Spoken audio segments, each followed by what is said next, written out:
Good morning, good evening, good night, wherever you are, and welcome to Mini Indie Game Reviews, a place where I'll be reviewing indie games that are quick, sweet, and straight to the point. Today we're going to be looking at the title known as Never Yield, which is a game that was published through Head Up and was created by one Ariel Knight. Actually, that's just his alias. His real name is Niel Jones. He serves as the game's developer and artist amongst other hats that he wears. Mr. Jones has created a couple of indie titles himself, and also had a hand in other indie titles as well. I will provide links that we can contact Mr. Jones via social media, and his website you can see his works and check out the other games he made. But to me personally, Never Yield seems to be his breakout game, and I'm happy to see this game get the recognition that it deserves. But as always, I got the PlayStation 4 version, so let's get into it.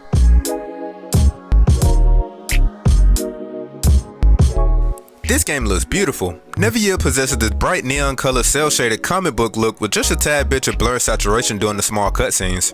It's almost as if Niel Jones got his inspiration from a certain movie I consider to be one of the best in modern day animation, where the main character is actually known for his acrobatics and agility. But hey, that's just a theory. A game!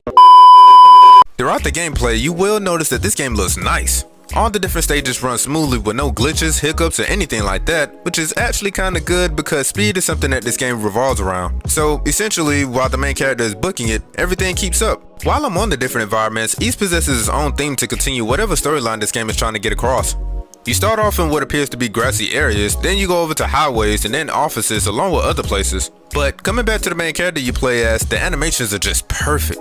The way the character performs some of these parkour moves and how time slows down at just the right moment so the player can take in how sweet each moment is deserves a standing ovation. And then on top of all of that, it's rather obvious as to who might the designs of the main character could be based around, given the name of the city on his clothes, his statue, hairstyle, and key features. The only criticism that I actually have about the presentation is essentially how some of the stages feels like it repeats itself at least twice. But other than that, this game is pretty much perfect. Ariel Knight was just showing off with his artistic direction as always, and I'm here for it. The story of Never Yield took me a minute for me to understand since there's no dialogue whatsoever. This game quickly throws the player into the midst without establishing what is all that's going on, so in order for you to learn, you're gonna have to learn through context clues.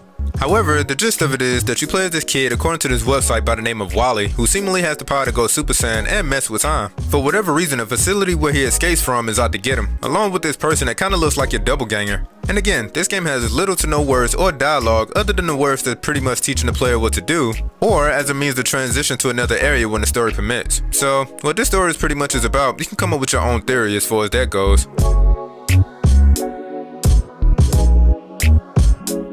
Never Yield is a side-scroller running game that will have the player dodging obstacles parkour style in order to stay alive. To dodge the things that's going to be coming at the player, you're going to have to get used to utilizing the directional pad or the analog stick, whichever is more comfortable to you, to input controls at the proper time. This whole entire game is centered around this integral understanding of this concept. Luckily, the game helps you out with this slowing down of time mechanic for the player to register what to push next. So again, you're going to be working with the up, down, left, and right directional buttons, with each serving their own vital role. Instead of the player finding out what to input next, this game kind of lets you know by the specific color coordination that is tied to each input. Pressing down will have the player slide, which is accompanied by the color blue. Pressing left will have the player doing a parkour move that is useful for Wally to throw himself or dodge obstacles, where the opening for him to continue is like mid-range. This is accompanied by the color yellow. Certain obstacles of this nature can be dodged as well with the up directional input, but when and where this action is called for is left up to the player to discern. Pushing up allows Wally to jump over high obstacles, which is accompanied by the color red. And lastly, pushing right will have Wally picking up the pace to primarily run away from machines chasing you or running through glass. This is accompanied by a light blue color. Regardless of the stage or the very few boss battles that this game has, or whatever comes your way, these controls apply to everything that you will face. How fast or slow you will want time to slow down for you, or how easy or challenging version you want this game to be can be changed via the difficulty choices the player has to choose from at the beginning.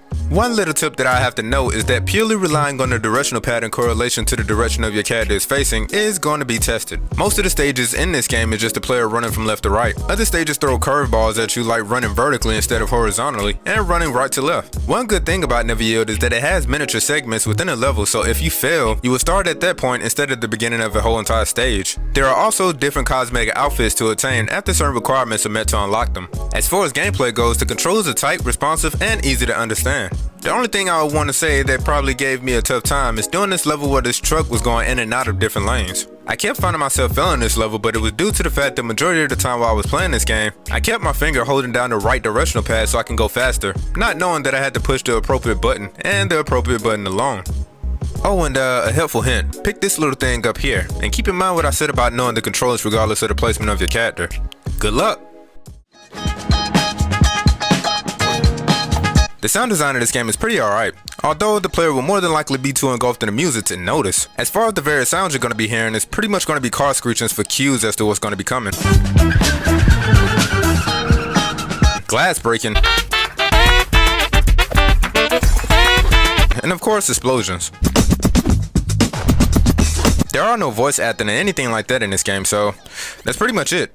There were times where I did feel as if some of the small cutscenes could have used a little bit more sound effects. But as I said, the player is going to be too distracted because of the... So the music for NeverYield was done by both Detroit natives Niel and Daniel Wilkins. You can read up on Mr. Wilkins in this in-depth post that kind of talks about his background. But in this game's OST, it features some of the most high-octane hip-hop and smooth tunes I've heard in a while when it comes to video games. The second I booted up NeverYield and heard this beat,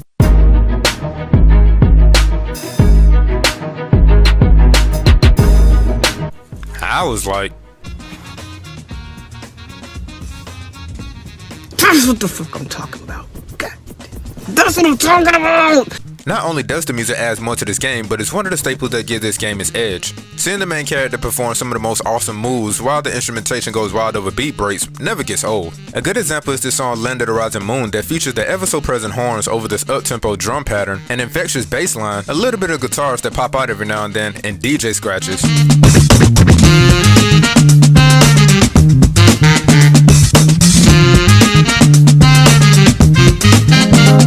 Actually, a lot of the songs on this game's soundtrack has these elements that's present, but then on a redux version, it's even better with a nice contribution coming from the beautiful and soulful Yona Marie, whose real name is Rachel Marie Moore.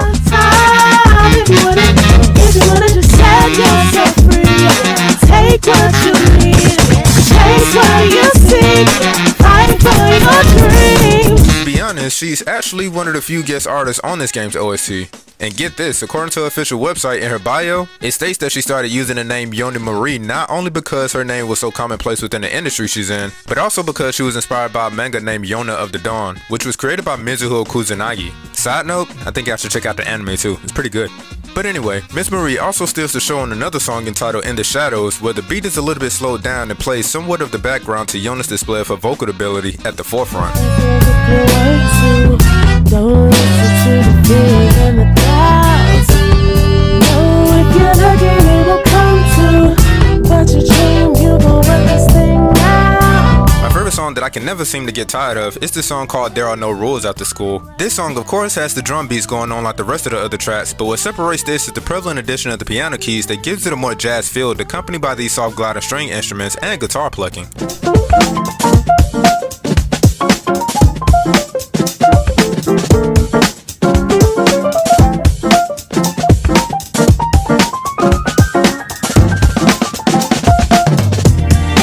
Overall, the music for NeverYield was not done half-assed, and if you can't tell by now, I love it. This original soundtrack is like on Nujabed's Samurai Champloo levels. This game's OST was published through Black Screen Records, a place that specializes in video game OSTs, and I'll provide the links where you can pick up NeverYield's original soundtrack, alongside a link to Yona Marie's official website where you can check out some of her works as well.